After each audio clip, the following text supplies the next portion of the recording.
आज वक़्फ़ का मामला चल रहा है। वक़्फ़ अमेंडमेंट बिल पार्लियामेंट में पेश हुआ, उसके खिलाफ आवाजें उठाई, प्रोटेस्ट हुआ, ये गलत। लेकिन सबसे ज्यादा आवाज बेबाकी के साथ किसी ने उठाई और ये बताया कि वक़्फ़ का जो बिल लाई है भाजपा की सरकार, ये एंटी कॉन्स्टिट्यूशन है, ये संविधान के खिलाफ है और ये बीजेपी और आरएसएस की गंदी नीयत, गंदी सोच की एक साजिश है।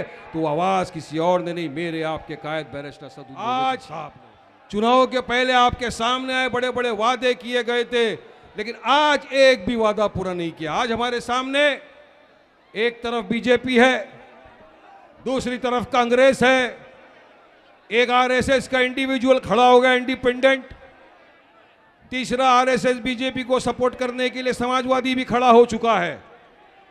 हमारी लड़ाई इन चारों से है। मुझे यकीन है 3 तो आरएसएस के हैं, चौथा जो उनका सपोर्टर है आरएसएस का, जो चाहता है कि महाराष्ट्र के अंदर मुसलमानों की क़यादत खत्म हो जाए, उसका भी साथ आप कभी नहीं देंगे। भिवंडी की आवाम कभी नहीं देगी इंशाअल्लाह ताला।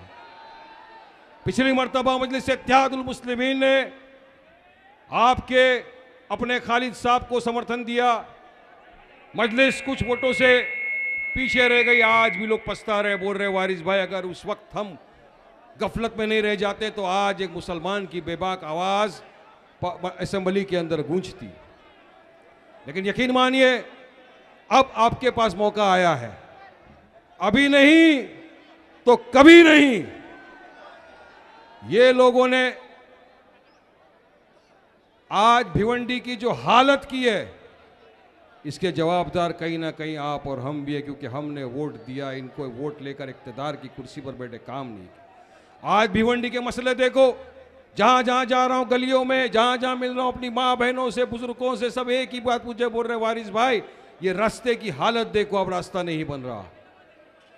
पानी 5 मिनट के लिए आता है, कितनी जगहों पर पानी भी नहीं है 10-10 दिन से।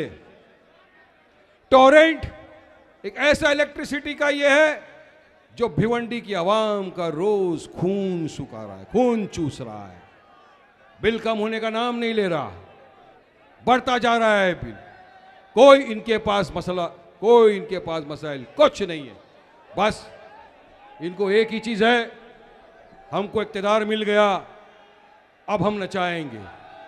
10 बरस से बीजेपी का एमएलए इख्तिदार की कुर्सी पर है, उसका रिकॉर्ड चेक कर लीजिए, कितने मसलों पे उसने आवाज उठाई, एक भी नहीं।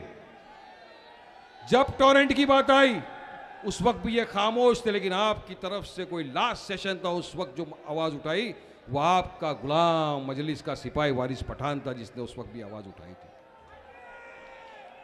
ये लोग नहीं उठाते।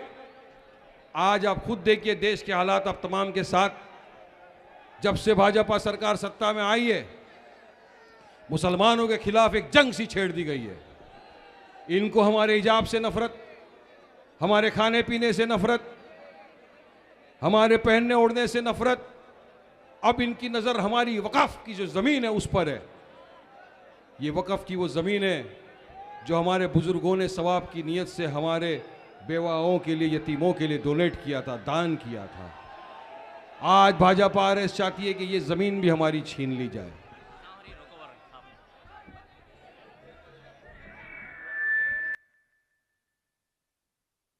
आज वक़्फ़ का मामला चल रहा है।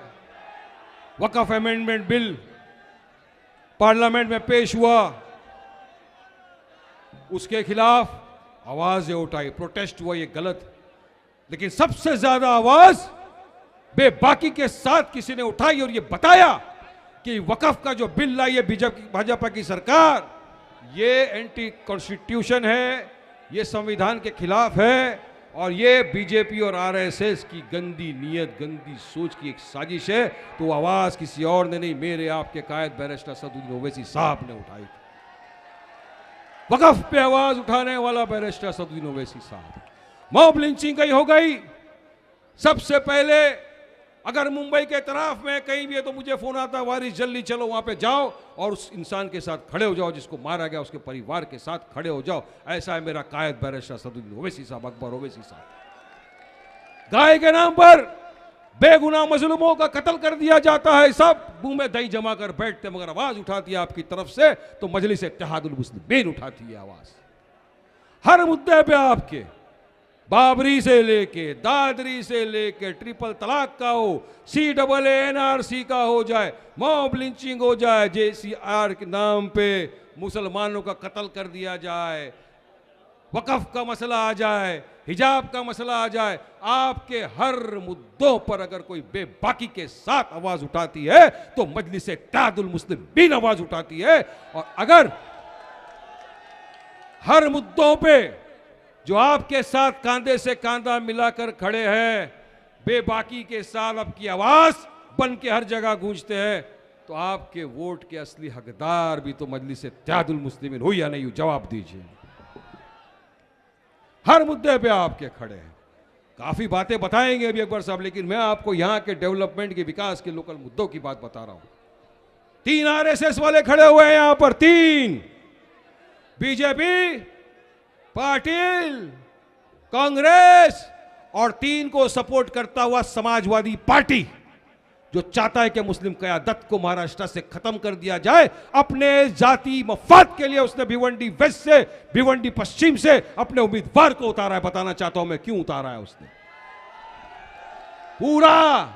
पूरा भिवंडी मुझे रोज मिलके बोल रहा है, वारिस भाई बताओ भिवंडी वालों को क्यों इसने यहां से उतारा। वजह है ओशन का जो प्रोजेक्ट है करोड़ों का,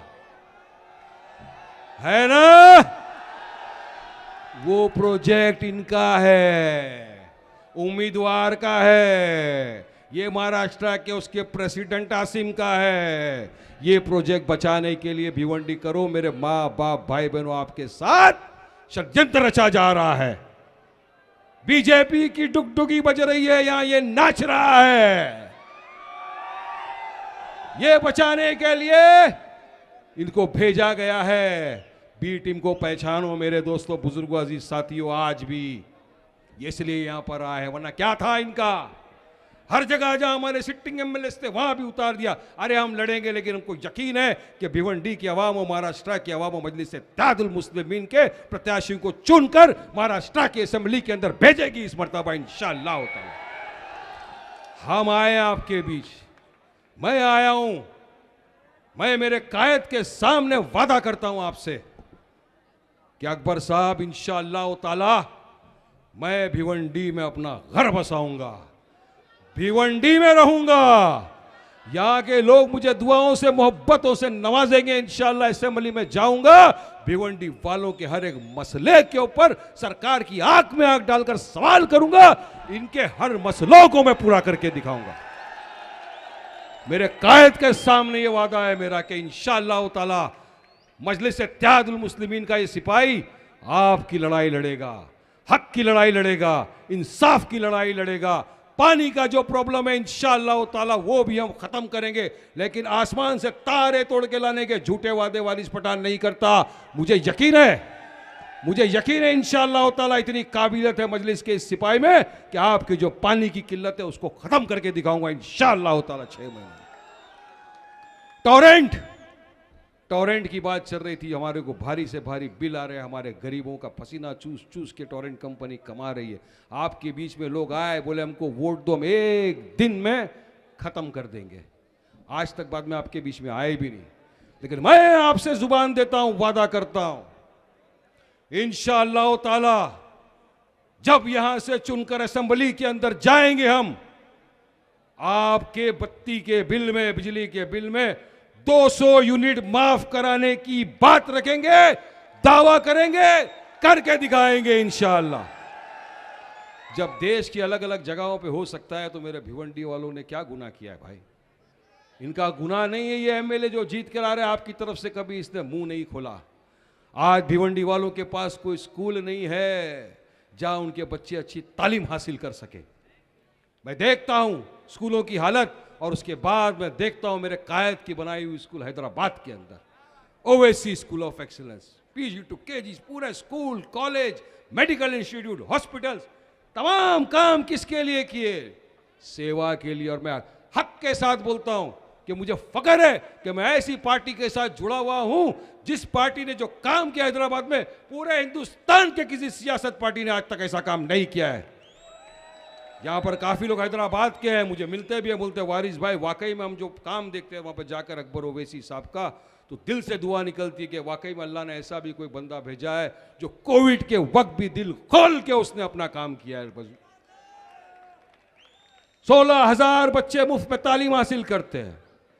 अस्पताल ऐसे कि आप एक कार्ड बना लो 500 रुपए का तो आपको 3 महीने में इलाज मुफ्त। क्या भिवंडी में ऐसा किसी ने बनाया है क्या कभी? क्या कोई ऐसा स्कूल दिया है क्या फ्री में? मेरे कायद ने दिया। और इंशाअल्लाह यकीन मानिए हम आएंगे जीत कर तो इंशाअल्लाह ताला भिवंडी के अंदर एक स्कूल भी मैं हासिल करके रहूंगा, तामील करके रहूंगा इंशाअल्लाह। आपके साथ के बिना ये मुमकिन नहीं। 20 नवंबर को चुनाव होने वाले हैं। हमारी निशानी है पतंग, बटन नंबर है 7। अब की बार अगर आप चूक गए, एक हो जाओ मेरे दोस्तों, मेरे बुजुर्गों, अजीज साथियों। मुत्तहिद होने का वक्त आ गया है, इत्तेहाद पैदा करने का वक्त आ गया है। हमारी आपसी रंजिशों का हमको भरपा देना पड़ता है, जिसकी वजह से ये आरएसएस, ये चड्डी कंपनी, ये बीजेपी जाके इक़्तिदार की कुर्सी पर बैठते हैं। आज भिवंडी पे पूरे महाराष्ट्र की नहीं पूरे देश की नजर है। पूरा देश देखना चाहता है। महाराष्ट्र में सबसे ज्यादा आबादी मुसलमानों की अकलियत की है तो मालेगांव में 70%। उसके बाद अगर सबसे ज्यादा मुसलमानों की आबादी है तो भिवंडी के अंदर है, आपके यहां पर। देश के मुसलमानों की सबकी नजर है कि भिवंडी के अंदर अगर मुसलमान इत्तेहाद नहीं पैदा कर सका खुदारा तो क्या होगा आगे। यकीन मानो आपको इत्तेहाद पैदा करना होगा, मुत्तहिदा तौर पे होना होगा, एक होना होगा, वरना यहां का जो मैसेज अगर उल्टा चला गया खुदा ना खास्ता तो मुसलमानों के नाम का क्या होगा सोचिए आप। वैसे भी आज मुसलमानों के खिलाफ जहर उगला जा रहा है। वो एक रामगिरी। मैं समझता हूं कि यहां जो मुसलमान है, देश में जो मुसलमान है, दुनिया में मुसलमान है, हर चीज बर्दाश्त कर लेगा मगर अपने हुजूर मोहम्मद मुस्तफ़ा सल्लल्लाहु अलैहि वसल्लम की शान में गुस्ताखी की किसी भी कीमत बर्दाश्त नहीं करेगा। किसी कीमत पर बर्दाश्त नहीं करेगा। उसने गुस्ताखी की, मजलिस इत्तेहादुल मुस्लिमीन ने उसका मुंह तोड़ जवाब दिया, प्रोटेस्ट किया। हमने एक नाथ शिंदे को कहा, चीफ मिनिस्टर को कहा, फडणवीस को कहा कि अगर इस तारीख तक आपने इसको हिरासत में नहीं लिया रामगिरी को, जिसने हमारे हुजूर की शान में गुस्ताखी की, तो हम उतर कर आएंगे रस्तों के ऊपर, संविधानिक तरीके से हमारा प्रोटेस्ट दिखाएंगे। और यकीन मानिए हम लोग उतरे। जितने मेरे आका के चाहने वाले थे तमाम महाराष्ट्र की सड़कों के ऊपर उतर गए। औरंगाबाद से काफिला निकला, मुंबई तक आया। अल्लाह की रहम देखो, अल्लाह का फजल देखो, अल्लाह का करम देखो कि अगर हम 10 गाड़ी आगे पीछे चलती है, एक गाड़ी ठुक गई, पीछे से दूसरी गाड़ी लाइन से ठुक जाती है। एक मोटरसाइकिल बीच में आ गया, पीछे से लाइन से मोटरसाइकिल ठुक जाता है। मगर यह 1200 से ज्यादा गाड़ियां, 3000 से ज्यादा मोटरसाइकिल एक रास्ते पे निकल पड़े मेरे आका की मोहब्बत में। और यकीन मानो जो कुदरत ने हमारा साथ दिया, ना एक गाड़ी को चोट आई, ना किसी बाइक वाला गिरा, ना किसी बाइक को चोट आई। ये था मौजिजा, ये है मौजिजा। जिसके दिल में हुजूर की मोहब्बत होती है, अल्लाह सुब्हानहू व तआला उसका साथ देता है। शायद इसीलिए आज अल्लाह सुब्हानहू व तआला ने मेरे लिए भिवंडी की सीट चुनी। अल्लाह ने मेरे कायद को कहा कि वारिस पठान को भिवंडी से लड़ाया जाए, और मैंने मेरे कायद से वादा किया है कि अकबर भाई, असद भाई, इंशाअल्लाह ताला आपने मेरे पे भरोसा किया है, वारिस पठान आपके भरोसे को टूटने नहीं देगा। इंशाअल्लाह रात दिन आपके साथ में रहूंगा, कांधे से कांधा मिलाकर आपका काम करूंगा, और इंशाअल्लाह भिवंडी को डेवलपमेंट के विकास के रास्ते पे आगे लेकर जाएंगे हम। इंशाअल्लाह हम एक होकर चलेंगे, मंजिल दूर नहीं। लेकिन अगर हम बिखर गए, हमारा एक भी वोट यहां वहां चला गया, तो यकीन मानिए अब बरसों बरस पछताना पड़ेगा। आने वाले बच्चे सवाल करेंगे कि अम्मा अब्बा, एक पार्टी आई थी मजलिस इत्तेहादुल मुस्लिमीन, बोल रहे थे हमारा साथ दो, अगर हमने साथ दे दिया होता तो हमारा मुस्तकबिल संवर जाता, आप ऐसी गलती नहीं। लेकिन हमने हमेशा से यही गलती की। मुझे गालिब का एक शेर भी याद आ रहा है इस वक्त, जिंदगी भर यही गलती करते रहे गालिब, जिंदगी भर यही गलती करते रहे गालिब, धूलती चेहरे पे आईना साफ करते रहे। हमने हमारे वोटों को यहां वहां दे दिया है, जिसकी वजह से आज जो इक्तिदार पर बैठे हैं, इतने बरसों से थे ना आपके साथ, इसी रास्तों से आते हैं ना, तो क्या इनको ऐसी सड़क नहीं दिखी कि हमको बनाना चाहिए? क्या इनको स्कूलें नजर नहीं आई? क्या इनको टॉरेंट पावर नजर नहीं आया? क्या इनको अस्पताल नजर नहीं आए कि हमको भी बनाना चाहिए? नहीं, नहीं बनाएंगे ये, क्योंकि ये चाहते नहीं है कि भिवंडी का विकास हो। ये सिर्फ चाहते हैं अपना काम बनता, भाड़ में जाए भिवंडी की जनता। लेकिन इस वक्त अब अल्लाह सुब्हानहू तआला ने आपको एक गोल्डन अपॉर्चुनिटी जिसको बोलते हैं वो मौका दिया है आपको, हमारा साथ दीजिए।